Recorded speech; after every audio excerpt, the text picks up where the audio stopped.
Bueno, lo que está escrito en el pizarrón es la ecuación de una reflexión respecto de una recta que pasa por el origen, y igual a m por x, donde θ es el arco tangente de m. Este ángulo θ es el arco tangente de m. Y en forma matricial sería la rotación respecto de esta recta. Fíjense que esto que yo escribo, después lo tendrán que escribir ustedes, ¿no? La reflexión respecto de esta recta, para todos los xy del plano, va a ser igual a coseno de 2θ, seno de 2θ, seno de 2θ, menos coseno de 2θ. Todo esto por xy. No me alcanzó la pizarra. Por favor. Eso multiplicado por xy. Pero, ¿qué nos faltaría incluir para tener la reflexión respecto de una recta cualquiera? Y que no pase por el centro, o sea, por el origen. Bien. Tener una reflexión respecto de una recta que no pase por el origen, es decir, que tenga un término independiente. Yo lo voy a llamar T. Todos ustedes me parece que ya fueron alumnos míos y saben perfectamente por qué elijo llamarlo T. ¿Alguien que me lo diga? Vamos, no sean tímidos. ¿Por qué lo llamo T?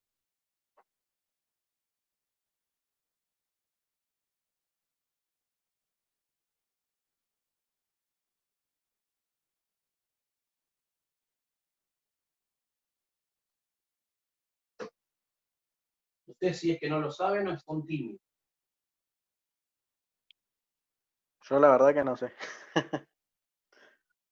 Bien.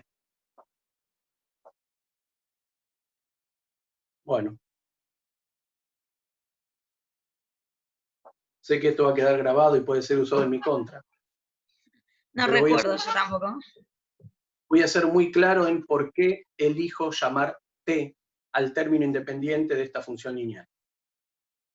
Elijo la letra T porque se me da la regalada gana. ¿Tomaron nota? Sí, eso lo preguntan al Sí. final, ¿no? Un cuadradito grande, ¿no? Después Bien. envío captura de pantalla. Para aflojar un poco. No, la verdad es cierto. ¿Por qué uno elige las letras que elige? Las elige porque se les da la gana. ¿Sí?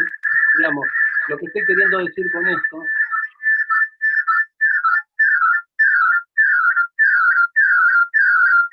Lo que estoy queriendo decir con No esto... sé qué pasó.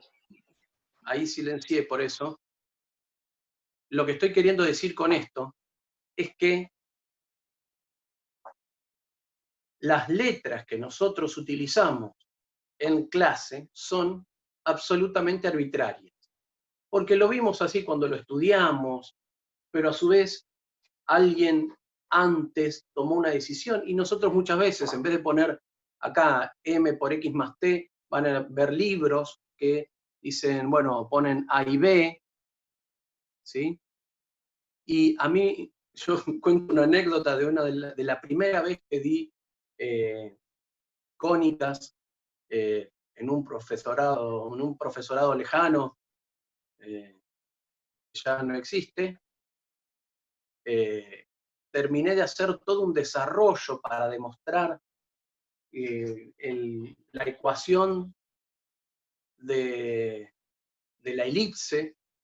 Llegué a la ecuación de la elipse a partir de la definición, utilicé un pizarrón enorme, tratando de no borrar, escribiendo chiquito y con detalles, hice toda una demostración que casi les diría me la había estudiado casi de memoria, y cuando llego a la demostración de la ecuación general de la elipse con un centro cualquiera y los semiejes y qué sé yo, una ecuación que todos ustedes conocen. Digo, bueno, ¿alguien tiene alguna pregunta? Yo esperando no borrar para volver atrás sobre lo que había escrito, a ver si no me había equivocado en ningún signo. Una alumna levanta la mano y me dice, no, yo no entendí nada. Bueno, está bien, puede pasar, ¿no? Puede pasar. Yo hacía como 2 horas que estaba haciendo la explicación.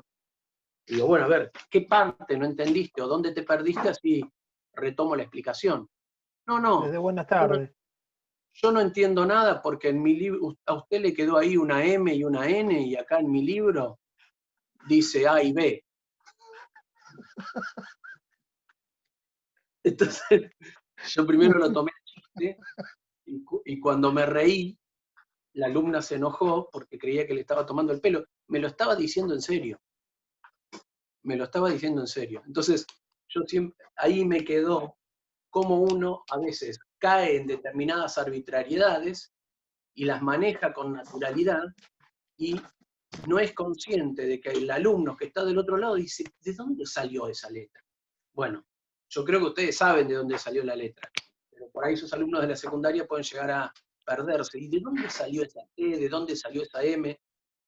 Primero, y antes que todo, ustedes explicarán qué es la pendiente, qué es la ordenada al origen, y qué sé yo, qué sé cuánto. Y que cuando uno generaliza eso, pone la letra que se le da la gana, aunque hay normas generales para elegir las letras que yo voy a poner.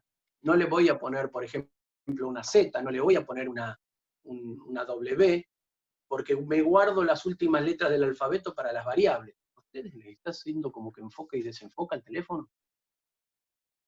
Sí.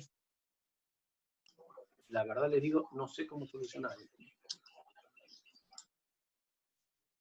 Porque la clase pasada creo que no lo hacía. Bueno.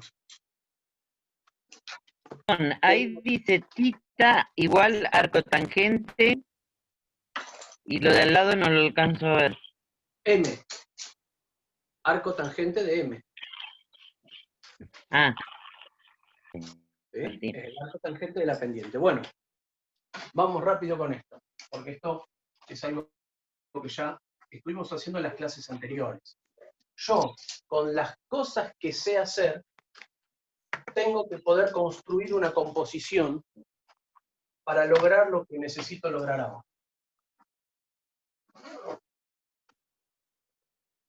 Yo tengo el plano ordenado, y sí,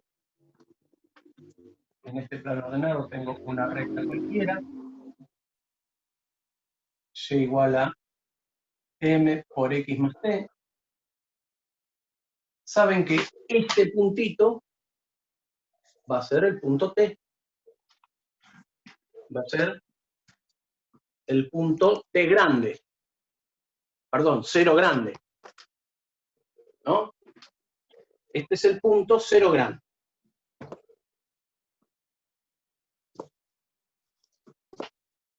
¿Cuáles son las coordenadas de ese punto?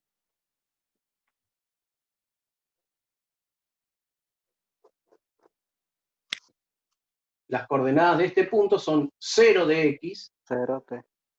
t de y. Es el punto 0t.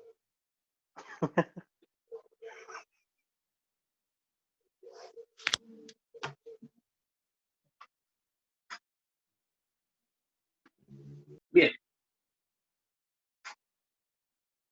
Son chistes que uno tiene en la agenda, que si no los dice en este momento, después ya no se pierden.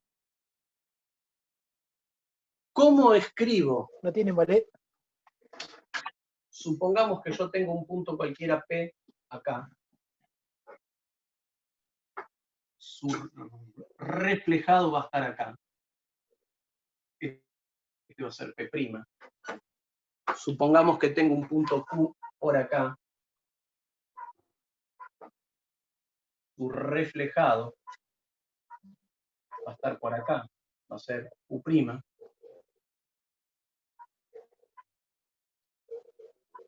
supongamos que tengo un punto R por acá, su reflejado va a ser el mismo, R'. Ahora, ¿cómo consigo esto a partir de las transformaciones que ya sabemos hacer? Lo que vamos a hacer es componer una traslación, la voy a escribir acá. La reflexión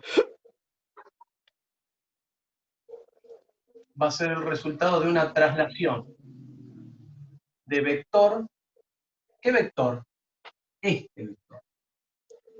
Voy a hacer que el punto ordenado al origen sea el mismísimo origen. Y para que eso ocurra voy a tener que aplicar una traslación con este vector. Es decir, con vector 0 menos t.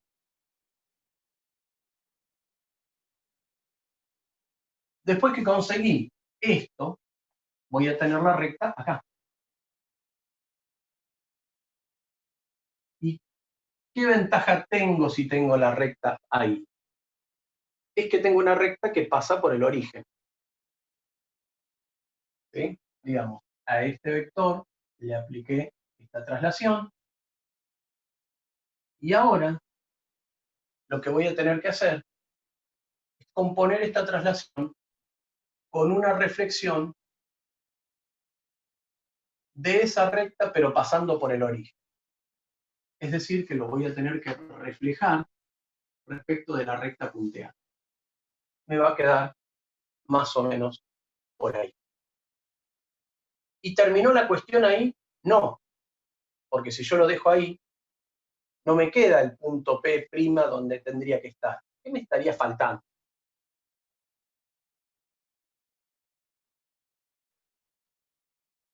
Esto es algo muy parecido a lo que hicimos con el giro, cuando hablamos del giro con un centro en un lugar cualquiera. ¿Se acuerdan que al giro trajimos el centro al origen, hicimos el giro, pero después ¿qué teníamos que hacer? Otro giro. No. No, sumarle los... ¿Cómo se llama esa transformación? Acá tengo que componer esa transformación y dije yo ya. Esto es una traslación. Tengo que componerla con una traslación, pero ¿con qué vector? Ahora sí voy a usar el vector 0 más t. El vector t, claro. 0 más t. 0.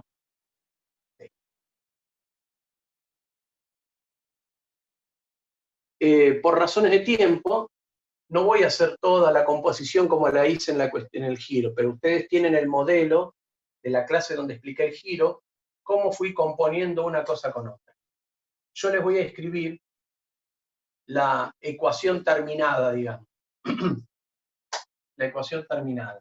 Sería más o menos esto. Para los x y del plano, si lo escribo en forma cartesiana, x' va a ser. Fíjense que primero sería esta traslación. Esta traslación a x no la afecta, solamente le afecta a y. O sea que a x no lo va a afectar, pero a y sí le va a afectar. Voy a tener y menos t. X va a quedar igual. Escriban lo que digo, no lo que escribo. ¿Secretaria? ¿Algún problema? Tengo acá mi secretaria. Y menos t. Esta sería la traslación. Ahora voy a hacer la reflexión.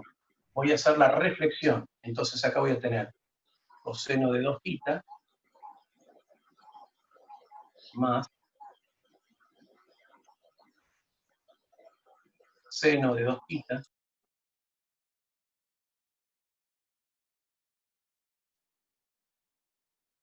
seno de 2θ menos coseno de 2θ. Hasta acá tengo la traslación de vector 0 menos t, y la reflexión compuesta. Y a esto le tengo que aplicar ahora todavía la traslación de vector 0t. ¿Cómo? A la componente x' le tengo que sumar 0, a la componente y' le tengo que sumar t. Esto escrito en forma matricial, por ahí es más claro todavía.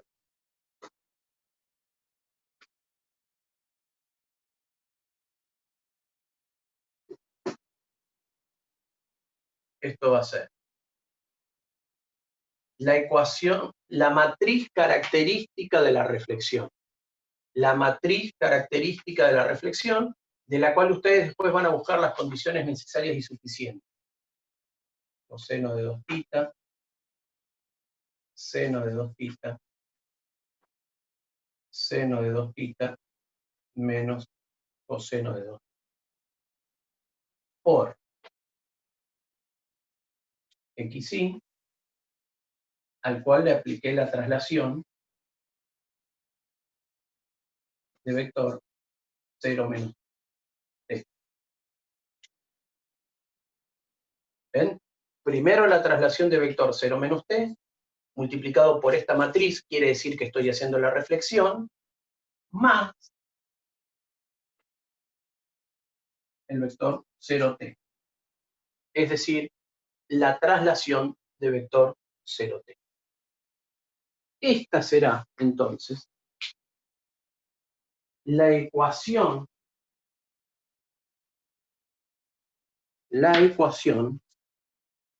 que me va a permitir encontrar, o que me va a permitir escribir,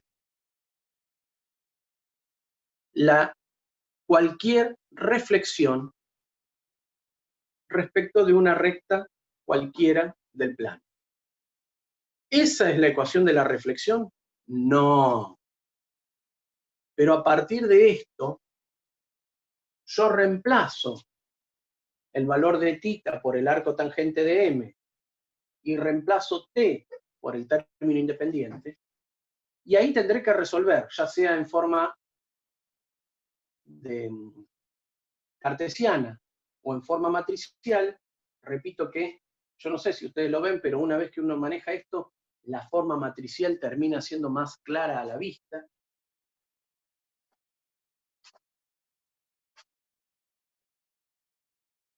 Y entonces, de ahí tendría que resolver y llegar a la ecuación de una transformación vectorial, matricial, o vectorial, si dejamos la de arriba. Si lo van a hacer matricial, que es seguramente lo que yo les voy a pedir, acá tienen que tener en cuenta que esta matriz está multiplicando al resultado de una suma. ¿Me conviene hacer la suma y después la multiplicación por la matriz? No, salvo que yo quiera retroceder o ir hacia la forma cartesiana. Lo que se hace acá es aplicar la propiedad distributiva para resolver esto. Porque el resultado será algo como coseno de 2 θ, seno de 2 θ, seno de 2 θ, menos coseno de 2 θ, por xy, más PQ. ¿Qué es este PQ?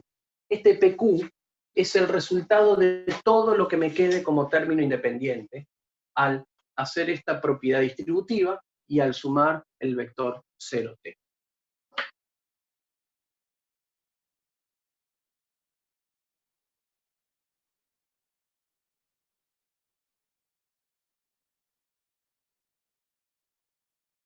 Cuando yo llego a eso, ahí sí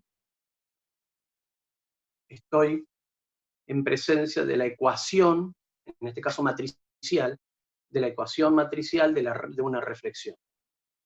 Ahora, tal como dije hace unos minutos atrás respecto del giro, estos valores tienen condiciones necesarias y suficientes que cumplir. Condiciones necesarias y suficientes que cumplir. Por ejemplo, que no pueden ser mayores que 1, ni menores que menos 1. Lo mismo que era para el giro.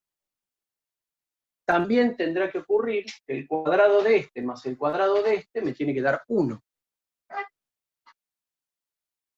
Entonces es igual que el giro. ¿Cuál es la diferencia con el giro? Que los elementos, acá los elementos, en realidad el negativo, ¿no? Lo tenemos en el giro, lo tenemos en el seno, digamos, de la contradiagonal. Bien. Acá lo tenemos abajo, digamos, en la principal. diagonal principal. Los elementos de la diagonal principal son opuestos, ¿ven? En el giro estos eran iguales y acá son opuestos. En el giro estos eran opuestos y acá son iguales.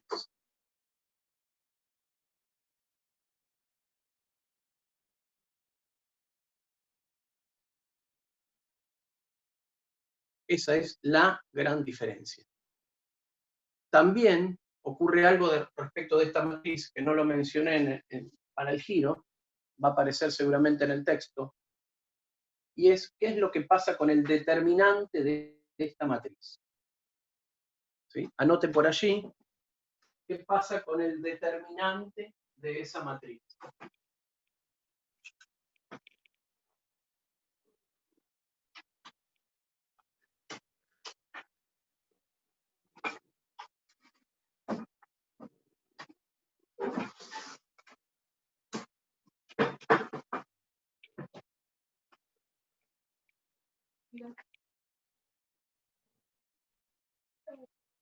No sé si alguno ya lo calculó, pero si no, quedará de tarea, porque voy a borrar para cerrar. La verdad que yo vengo mal con este tema porque hasta ahora nunca había visto matrices, así que me voy a tener que poner a estudiar eso primero. Bien. Álgebra rojo 2. Álgebra 2 de rojo. -1 puede ser que. Bien, en este caso da -1. En este caso da -1. El determinante es este por este menos este por este. ¿Sí? Y en el caso del giro, fíjense, el determinante de la matriz principal del giro, obviamente, sería el menos estaría acá y acá sería un más. Al hacer el determinante del giro, ¿cuánto me va a dar? 1 positivo. 1 positivo. Entonces, esto también va a ser una característica que en realidad me va a permitir diferenciar a los dos tipos de transformaciones que vamos a ver en esta primera parte. Pero para hacer la generalización completa, tengo que borrar. Porque nos está faltando una transformación. Tal vez en otra clase con más tiempo vuelva sobre esto, pero ahora lo voy a explicar un poco rápido. Vamos a suponer que el pizarrón fuera el plano. Esto yo lo suelo mostrar en el piso.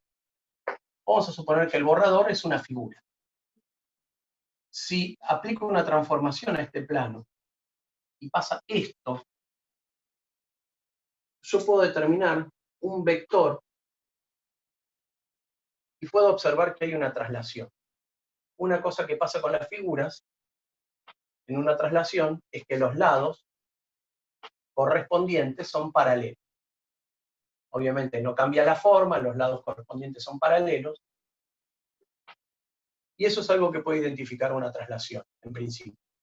Ahora, si yo tengo el borrador acá, y pasa esto, ya los lados correspondientes, estaba acá y ahora me quedo acá, no me van a quedar paralelos.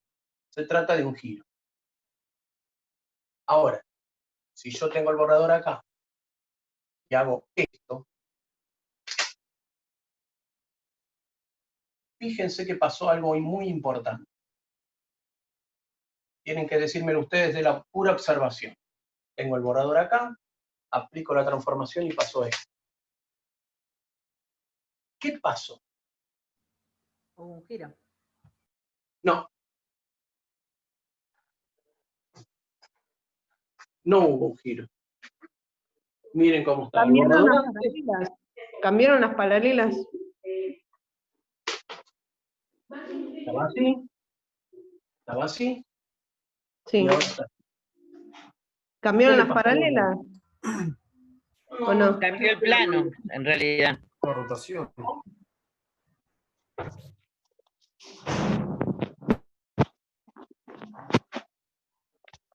¿Cómo me dijeron? Bueno, lo que pasa es que se invierte el plano. Se invierte el plano. Cambiamos el plano directamente. No lo cambiamos el plano. Es como si yo agarrara la pizarra, la sacara y la diera vuelta. ¿Sí? Si yo respetara los soportes, saco la pizarra, la doy vuelta y la vuelvo a colgar en los soportes, estaría haciendo una reflexión respecto de un eje que pasaría por la mitad de la pizarra. Eso es lo que pasa con la reflexión. Y por eso ese determinante me dio -1. Pero si yo lo tengo acá, de repente me queda por acá, así, en cualquier posición, puede ocurrir que no haya una reflexión que me lleve directo desde acá hasta acá. Entonces los matemáticos tuvieron que inventar, para completar estas transformaciones del plano, una transformación que se llama reflexión con deslizamiento. Deslizamiento. ¿De qué se trata la reflexión? Bueno, acá dice reflexión. Reflexión con deslizamiento. Se trata de una reflexión respecto de una recta,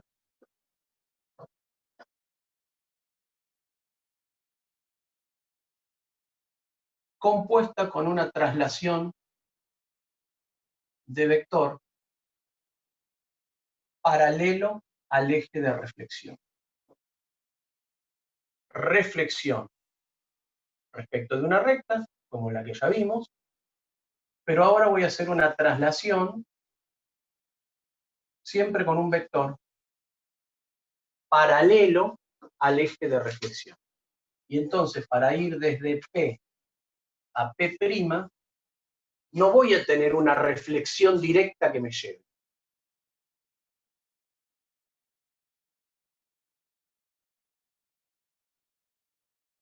No voy a tener una reflexión directa que me lleve. Voy a escribir directamente la ecuación de la reflexión en deslizamiento respecto de m por x más t, con el deslizamiento del vector a, ma. Esto es porque la pendiente de este vector me tiene que dar m. La voy a poder escribir simplemente como una reflexión respecto de la recta,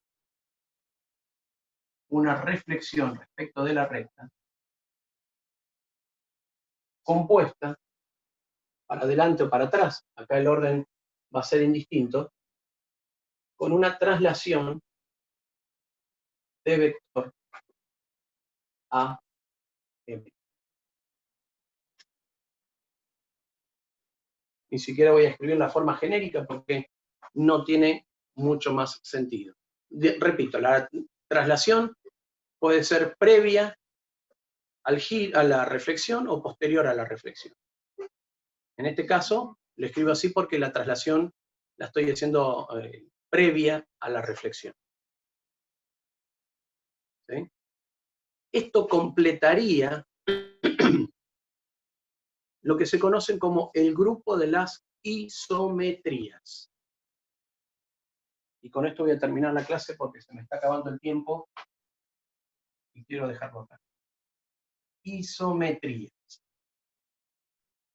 Las isometrías también se conocen con el nombre de congruencias.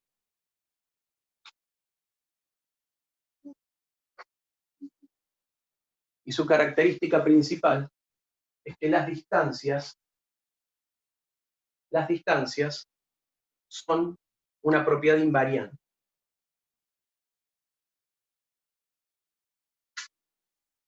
Las distancias son una propiedad invariante en las isometrías. Las formas en general, pero se conservan las formas al conservarse las distancias.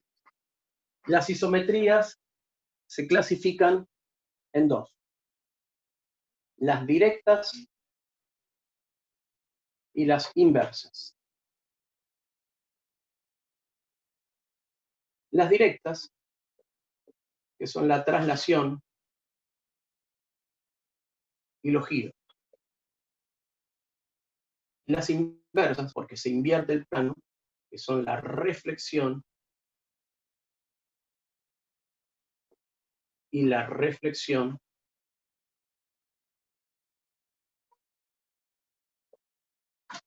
con o en deslizamiento.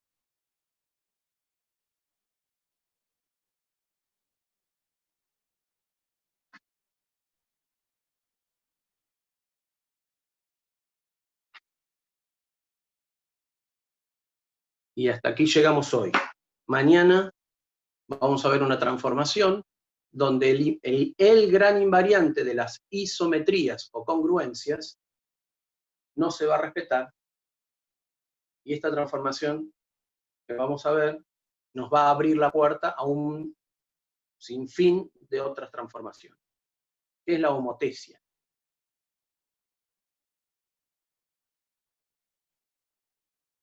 Una cosita y cierro.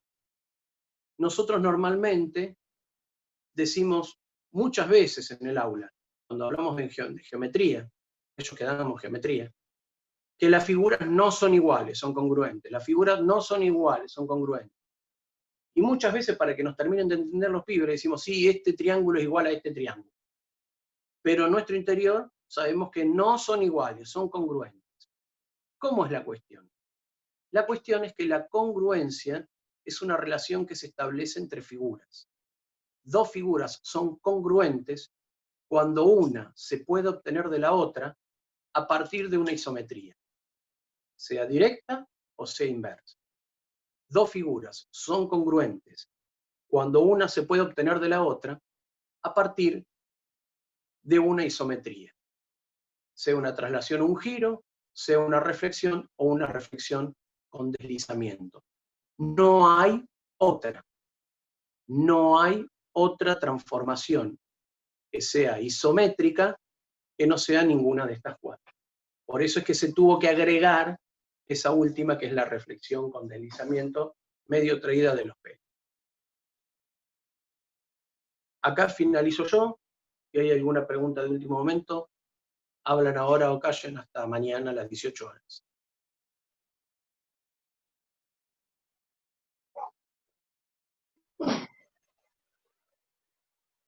Justo iba a preguntar eso, profe. ¿Mañana tenemos clases también? Mi intención era esa, que esta semana tener 2 clases para avanzar todo lo posible en transformaciones, y la semana que viene ver si tenemos una o ninguna, para darles a ustedes tiempo de trabajar con la bibliografía que les voy a mandar. Ah, bueno. Sí, porque si no, no llegamos a leer todo. Sí, tampoco es que tengan que leer todo ni que sea una lectura tan extensa. Todavía no te mandé todavía no le mandé el texto, ya se están quejando. Está bien, está bien. No, está bien. Bueno, gente, si no hay preguntas, No, cerramos hasta mañana. La bibliografía de qué libro, o si nos puede decir el autor algo, porque quizás no sé, bueno, es un libro muy viejo, si quieren pueden buscarlo ustedes en internet, se llama Geometría Analítica, geometría analítica de 3 autores clásicos que son españoles, pero que desarrollaron su actividad más importante en Argentina, que son Rey Pastor, Santaló y Balanzat. Son algo así como, no sé, San Martín, Belgrano y Sarmiento, por decirlo de alguna manera. Rey Pastor, Santaló y Balanzat. Hay 2 libros muy importantes de ellos para ustedes, porque contienen todo. Uno es geometría analítica y otro es, creo que se llama cálculo numérico, que tiene todo lo que ustedes se imaginen de análisis. Aunque hay profesores que están muy en contra de Rey Pastor. Son libros No sé. viejos. Es como estar en contra de Sarmiento. Yo puedo estar en contra ideológicamente de muchas de las cosas que dijo Sarmiento, como que le repugnaban los indios y cosas por el estilo, pero lo dijo hace más de 100 años, ¿no? Con esto pasa lo mismo. Es un libro del año 55. Tiene más de 50 años. ¿Por qué les doy este libro y no otro? Porque me parece que compacta de una manera muy elegante todo lo de las transformaciones. Y el trabajo que ustedes van a tener que hacer es una lectura comprensiva y transformación de, digamos, como si fuera una traducción del lenguaje de hace 50 años al lenguaje matricial.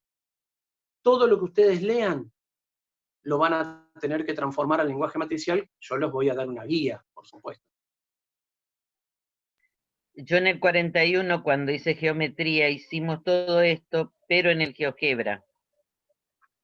Porque en el 41 son re modernos. Sí, no, hicimos todo en el GeoGebra, o sea que casi no vimos teoría con la profesora que me tocó.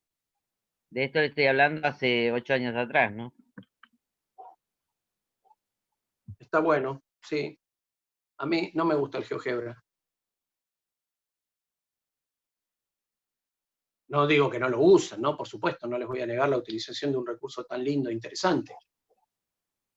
A mí nunca Claro, me pero gustó. me resulta llamativo que nosotros no vimos nada de teoría y vimos toda la parte práctica para hacer los dibujos en el GeoGebra. Ujú. Nada Y más. eso, ¿de dónde salían los dibujos? Era un misterio. Y bueno. Ajá. Se corta, profe, me parece, ¿eh? Bueno, Sí, hasta mañana. hasta Hasta mañana. mañana. Hasta luego. Mañana. Chao, profe. Hasta mañana. Chao, gracias.